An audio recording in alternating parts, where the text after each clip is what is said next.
धन्यवाद। हाम्रो अखिल Nepal trade union महासंघद्वारा आयोजित यस दीपावली, छठ लगायत सम्पूर्ण पर्वहरूको सन्दर्भमा आयोजित यस चियापान समारोहका अध्यक्ष कमरेड, यस कार्यक्रमका प्रमुख अतिथि तथा नेकपा माओवादी केन्द्रका संयोजक आदरणीय कमरेड प्रचण्ड लगायत सम्पूर्ण पदाधिकारी एवं मञ्चमा आसन ग्रहण गरिराख्नुहुने सम्पूर्ण कमरेडहरू र यहाँ उपस्थित हुनुभएका सम्पूर्ण नेकपा माओवादी केन्द्र र माओवादी केन्द्रको यस शुभकामना आदान प्रदान कार्यक्रममा उपस्थित हुनुभएका सम्पूर्ण आदरणीय कमरेड एवं शुभचिन्तकहरूमा मेरो व्यक्तिगत तर्फबाट, नेकपा माओवादी केन्द्र बागमती प्रदेशको तर्फबाट र अरू सबै बागमती प्रदेशभित्र रहनुभएका सबै पार्टी प्रदेशको तर्फबाट यहाँहरू सबैलाई हार्दिक न्यानो अभिवादन व्यक्त गर्दछु। म सुरुमै यो अन्धकार जस्तो राजनीतिक परिस्थिति र देशको अन्धकारमय परिस्थितिको सन्दर्भमा यो दीपावलीको पर्व भइराखेको छ, यस सन्दर्भमा यो देशले फेरि नयाँ निकास प्राप्त गरोस्, नयाँ उज्यालो प्राप्त गरोस् र यो देशलाई एउटा कंक्रिट मार्गदर्शनतिर लिएर जाओस् र त्यसको नेतृत्व विशेष गरी नेकपा माओवादी केन्द्रले गरोस् भन्ने कुराको म हार्दिक शुभकामना व्यक्त गर्न चाहन्छु। म यो देशमा सम्पूर्ण जनसमुदायहरू र युवा पुस्ताहरूलाई म एउटा कुरा स्मरण गराउन चाहन्छु कि यो देशमा आज लोकतन्त्र छ, संविधान छ, त्यो संविधान यो देशको हितमा छ, प्रगतिशील जनसमुदायको र युवा पुस्ताको हितमा छ भने यो लोकतन्त्रको, यो संविधानको र यो पछिल्लो परिवर्तनको एजेन्डा बोक्ने पार्टी नेकपा माओवादी केन्द्र हो। यो लोकतन्त्रको जरा नेकपा माओवादी केन्द्रले धानेको छ भन्ने कुरा कोही कसैले बिर्स्यो भने मलाई लाग्छ यो परिवर्तनको अर्थ रहनेवाला छैन। आज लोकतन्त्रमा जे फल फलिराखेको छ, जे फूल फुलिराखेको छ, केही नराम्रा 20 फलहरू पनि फलेका होलान्, फल्छन्, लोकतन्त्रमा फल्छन्, तर त्यसको जरा नेकपा माओवादी केन्द्र हो भन्ने कुरा सबैले मनन गर्नको निमित्त म अनुरोध गर्न चाहन्छु। दोस्रो कुरा, नेकपा माओवादी केन्द्र र अन्य सम्पूर्ण पार्टीहरू एउटै हुन् भन्ने कुराको भाष्य निर्माण गरिँदैछ। तपाईहरु सबैलाई स्मरण गराउँ, जुनकिरी र झ्याउकिरीमा धेरै फरक छ। किरा त किरै हो, जुनकिरी झ्याउकिरी कराउँछ मात्रै, तर जुनकिरीले अन्धकार औँसीको रातमा पनि साना साना आफ्ना शरीरका उज्यालो फैलाएर यो देशलाई एउटा मार्गदर्शन दिन्छ, अँध्यारोमा एउटा मार्गदर्शन दिन्छ। हामीले यो देशमा सम्पूर्ण अन्धकार भएको बेलामा हामी जेनजी अझ जेन अल्फाहरू समेत जागृत भएर यो देशलाई एउटा उज्यालोको मार्ग दिएका हौं। त्यसकारण आजको पुस्ताले झ्याउकिरी र जुनकिरीलाई एउटै डालोमा राखेर हेर्नु हुँदैन। त्यसैगरी नेकपा माओवादी केन्द्रको अध्यक्ष कमरेड प्रचण्ड र बाँकी सम्पूर्ण नेताहरू उस्तै हुन् भन्ठान्नु पनि त्यही भाष्य स्थापित हुन जान्छ। यो देशलाई परिवर्तन दिने, यो देशलाई हजारौं वर्षदेखि उत्पीडनमा परेका आम जनसमुदायहरू, आम उत्पीडित वर्गहरूलाई मुक्ति दिने पार्टीका नेता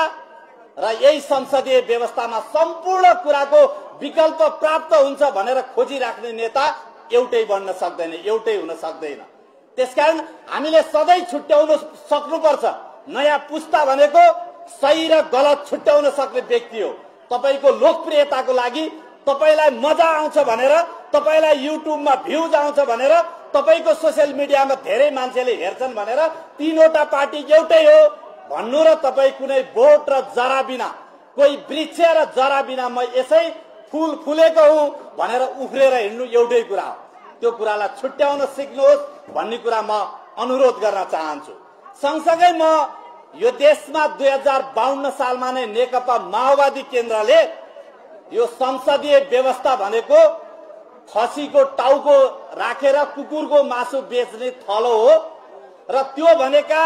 संसदमा बस्नेहरू शालीन प्रकृतिका एउटा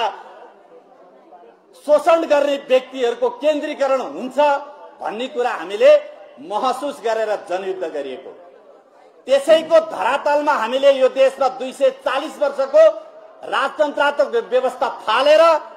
संसदवादी दलहरूलाई पनि नयाँ व्यवस्थामा आउन बाध्य पारिएको हो र हामीले कम्तीमा पनि अहिले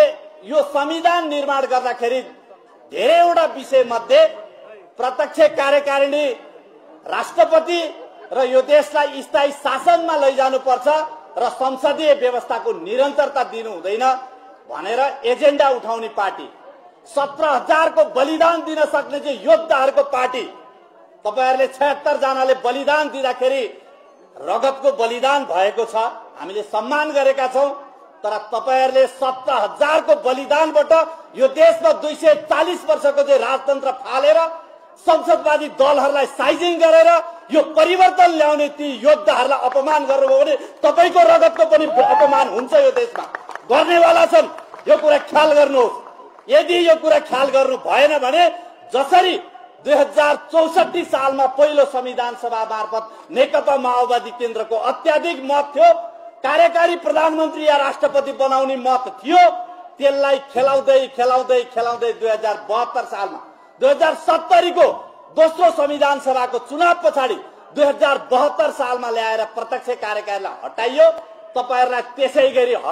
खेलाउँदै तपाईको मुद्दालाई यही ल्याउनेवाला छन् तपाई भोलि तपाईको नाम पनि झोलेमा दर्ज हुनेवाला छ तपाईलाई पनि यो देशको झोले हो भनेर अर्को 5 वर्षपछि स्थापित गर्नेवाला छ